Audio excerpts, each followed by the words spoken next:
A reunión de hoxe entre os sindicatos e a dirección de Atunlos o serviu presentar as bases para unha negociación que se retomará nunha nova xuntanza o vindeiro día 10 deste mes. Do resto, as posturas non se moveron ningún milímetro. Atunlo insiste en aplicar un ERE sobre 136 dos seus empregados no Grove, quedando o cadro de persoal reducido a 15 traballadores na planta da Siradella.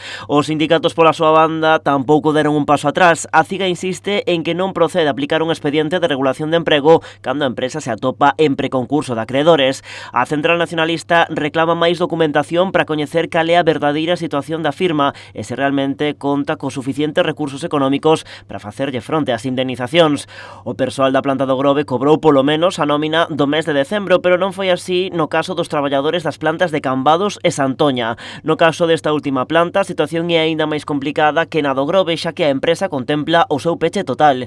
A espera da vindeira reunión do día 10, a CIGA convocou xa para o vindeiro 12 de xaneiro ao mediodía a súa primeira movilización. Será ás portas da Casa do Concello do Grove.